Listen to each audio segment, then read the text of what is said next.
দেশ যুক্তরাষ্ট্র, কিন্তু তারপরও বিশ্বের তাপমাত্রা বৃদ্ধি কমাতে কোনো মাথা ব্যথা নেই দেশটির। উল্টো প্যারিস জলবায়ু চুক্তি থেকে সরে আসার ঘোষণা দিতে যাচ্ছেন মার্কিন president Donald Trump. US energy information administration বলছে বিশ্বের 41% কার্বন নির্গমন করে চীন ও যুক্তরাষ্ট্র।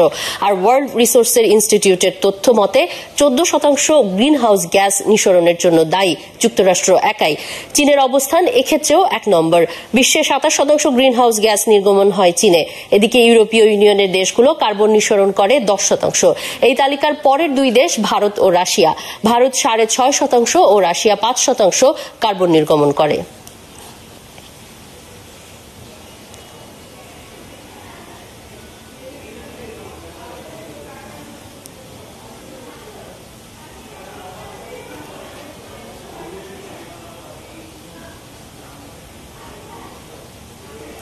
দর্শক, এই বিষয়ে কথা বলতে এস্তোনিয়া থেকে আমাদের সাথে যুক্ত হচ্ছেন আমিনুল ইসলাম।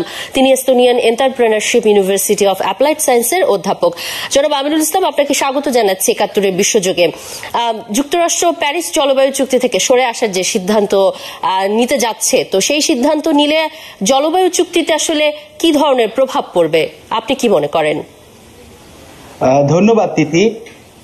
এটা কিন্তু এক ধরনের বড় ধরনের প্রভাব পড়বে। প্রভাবটাকে যদি আমরা ব্যাখ্যা করতে চাই, একটা তো হচ্ছে দু ধরনের প্রভাব। একটা তো জলবায়ু চুক্তির যে ব্যাপারটা সায়েন্টিফিক ব্যাপার এবং এটার অ্যাডাপ্টেশনের যে ব্যাপারগুলো আছে সেটা এক ধরনের ব্যাপার। আবার ইন্টারন্যাশনাল পলিটিক্সের যে ব্যাপারটা, সেই দুই ক্ষেত্রেই আসলে প্রভাব পড়বে। ছোট করে যদি বলি, সেটা হচ্ছে আমেরিকা, যেমনটি আপনি বলছিলেন যে জলবায়ু পরিবর্তন নিয়ে আমরা যখন কোনো মিটিং করি, কনফারেন্সে যাই, তখন কিন্তু 4টা বিষয় নিয়ে আমরা, 4টা পিলার আছে আমাদের, সেগুলো নিয়ে আমরা আলাপ আলোচনা করি। প্রথমটা হচ্ছে মিটিগেশন, মানে কার্বন নিঃসরণ, কারা কার্বন কতটুকু নিঃসরণ করছে। যেমনটা আপনি বলছিলেন, আমেরিকা অ্যাটলিস্ট ওয়ার্ল্ডের 14 থেকে 15% কার্বন নিঃসরণ করে। তো এমন একটা বিশাল দেশ, তারা যদি এখান থেকে সরে আসে, অন্য সবগুলো দেশ মিলে যদি এখন বলে আমরা কার্বন নিঃসরণ কমিয়ে দিব, আর আমেরিকা যদি বলে আমরা সেটাতে থাকতে চাচ্ছি না, তাহলে কিন্তু ওভারঅল কোনো লাভ হচ্ছে না।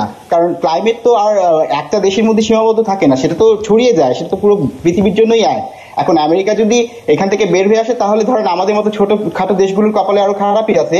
কারণ আমেরিকা কার্বন নিঃসরণ করতে থাকবে, গ্লোব ওয়ার্ম হতেই থাকবে, আর সি লেভেল রাইজ হতেই থাকবে, আর আমরা সমুদ্রের নিচে ডুবে যেতে থাকবো। সুতরাং আমেরিকা যদি এরকম করতে থাকে, তাহলে আমাদের মতো ছোট দেশগুলোর জন্য তো কপালে খুব খারাপ আছে বলেই মনে হয়। এটা তো একটা দিক গেল। এখন ধরুন এই আমেরিকা যে এখান থেকে এই প্যারিস অ্যাকর্ড থেকে সরে আসতে চাচ্ছে, সেটা কিন্তু আবার ধরুন চায়নাও খুব ভালো চোখে দেখছে না। চায়না কিন্তু বলছে যে তারা তাদের যেই দায়িত্ব সেটা পালন করে যাবে। আর ইউরোপিয়ান ইউনিয়ন, তারা কিন্তু এটাকে খুব খারাপভাবে দেখেছে। আমি নিজেই, যেহেতু আমি ইউরোপে থাকি, এখানে পড়াই এবং এই পার্টিকুলার সাবজেক্টটা আমি বেশ কয়েকদিন ধরে পড়াচ্ছি, এখানে প্রতি একাডেমিক্স থেকে শুরু করে সবাই এটাকে বেশ খারাপভাবে দেখছে। ওরা কিন্তু বেশ রেসপন্সিবল।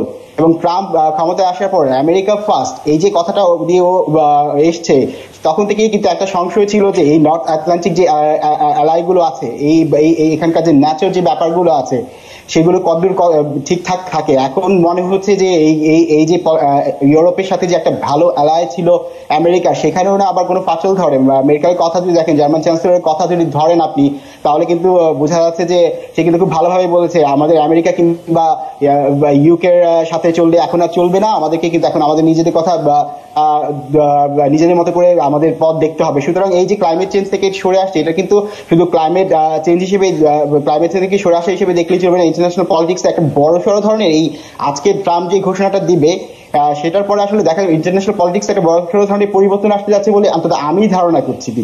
আমিনুল ইসলাম, আপনি যেমনটি বলছিলেন, সেই সাথে কিন্তু ট্রাম্প তার নির্বাচনী ইশতেহারেও বলেছিলেন যে তিনি আরো বেশি শিল্প কারখানা তৈরির যে বিষয়গুলো বলছিলেন তা, এবং সেক্ষেত্রে কর্মক্ষেত্রে সুযোগ তৈরি হবে, এ ধরনের একটি প্রতিশ্রুতিও ছিল। এই কারণেও কিন্তু তার আসলে কার্বন নিঃসরণ করার এই চুক্তি থেকে সরে আসার কথাই ছিল।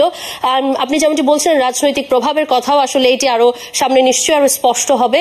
আপনাকে অসংখ্য ধন্যবাদ আমাদের সাথে যুক্ত হবার জন্য। দর্শক, আমাদের সাথে এস্তোনিয়া থেকে যুক্ত হয়েছিলেন অধ্যাপক আমিনুল ইসলাম। কথা বলছিলেন জলবায়ু চুক্তি থেকে যুক্তরাষ্ট্র যে সরে আসার সিদ্ধান্ত নিয়েছেন সে বিষয়ে। খুব দ্রুত বিলীন হয়ে যাচ্ছে